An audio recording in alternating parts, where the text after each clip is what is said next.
Hey guys, this is Keiko Vlogs here. Hello vloggers, YouTubers, subscribers, newcomers. Today I'm going to be reading a little story that I wrote for actually school. It was a project that we were doing to continue on this story.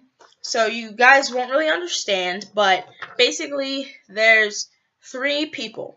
Alright, three main people I should say. There's other background. But there's a lady named Miss Fairchild, then the marshal, and Mr. Easton.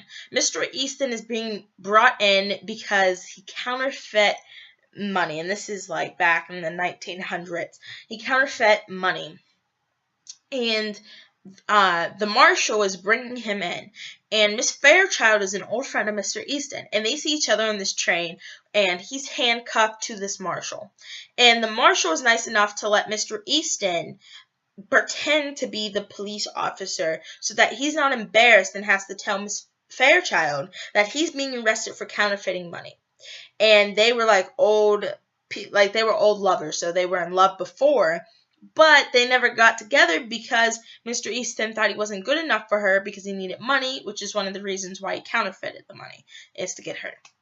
She doesn't know this. So at the end of the original story, she finds that out, but she only finds out by two bystanders who listened in the conversation, and then they start talking. They're like, have you ever seen because Mr. Easton was handcuffed on his left hand to the marshal whose handcuff was on his left hand. So usually the police officer will handcuff sorry. Alright, Mr. Easton's hand was cuffed on the right. Okay, because that's usually the strong hand. While the marshal's was on the left. Okay, so that he could keep support of him. And usually they don't do that. They handcuff if Mr. Easton was pretending to be the police, he would handcuff his left hand so that he would have his right hand to support. So the two people noticed that, and Miss Fairchild heard them say that, and that's how she found that out. But it kind of ended just like that. And she wanted us to continue because it ended so, fast. So, this is the end. As the men left, Miss Fairchild looked out after them, and could see something was not right. But she let it go for hope that she could see him again. This is my part. 1 year later. And this is actually, it's just one page, guys, so it's not very long, but this is what I wrote. Hello, ma'am. I am here to see the marshal. Miss Fairchild looked around the police station with a happy glow on her face. Is there somebody you need to report about, or is this just an appointment?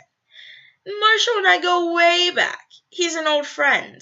Miss Fairchild winked at the woman behind the desk, showing that it was more than just a friendship. When the woman showed no indication that she was going to call for the marshal, she asked again, May you please call for him? I really must see him soon. The woman turned away, looking repulsed and disgusted. The woman finally, after 10 seconds of awkward pause, turned back to Miss Fairchild.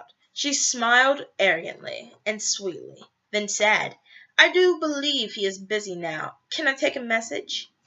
The woman's look was astonishing. She had smooth, long, blonde hair, a bushy red fur coat, and an aurora of class. Miss Fairchild couldn't figure out why the woman was being so rude and improper.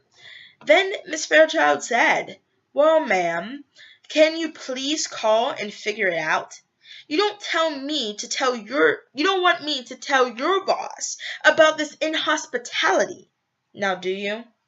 The woman looked at her for a few more seconds, as if deciding what to do, when she said, I will call, but don't try anything stupid.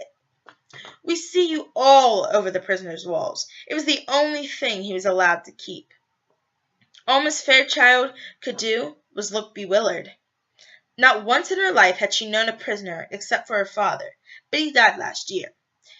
No, you must be mistaken. I do not know any prisoner.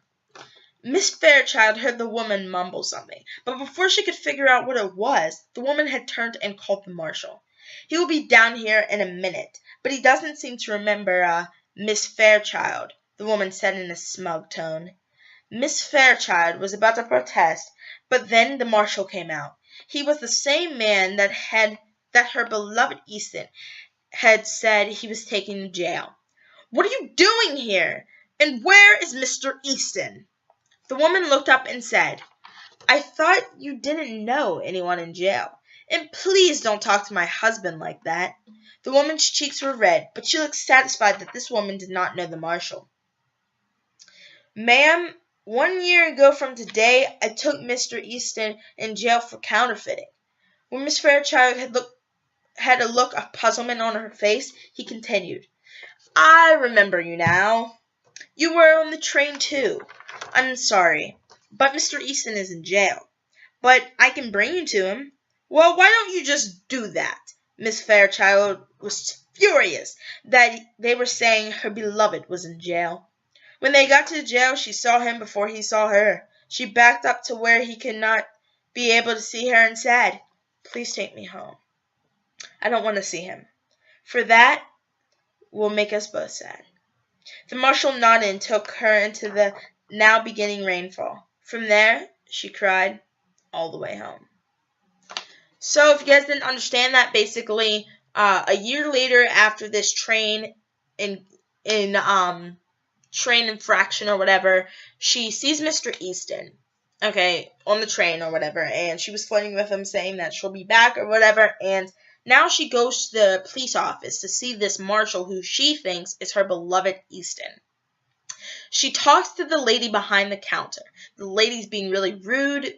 She can't figure out why. Miss Fairchild can't figure out why. And then when the marshal shows up, it turns out that the lady behind the counter was the wife of this marshal. And the marshal was the one who was actually bringing Mr. Easton in, who Miss Fairchild thought was the prisoner. Okay, and he explains to her that he is not the prisoner, but he brought in Mr. Easton. And so then Miss Fairchild doesn't believe them. So she asks him to take her to the jail. They go to the jail, and right before she's about to approach Mr. Easton, she sees him, okay, in his jail cell. And she says, "No, I don't want to see him. I don't want him to see me, because I don't want to make us both sad." And the marshal takes her back out into the now beginning rain, and she cries all the way home because she realizes that he lied to her and that he's actually the one going to jail. If you guys didn't understand what was happening there, I know I messed up on some words, but anyways, I hope you enjoyed this, guys. I love you, and goodbye.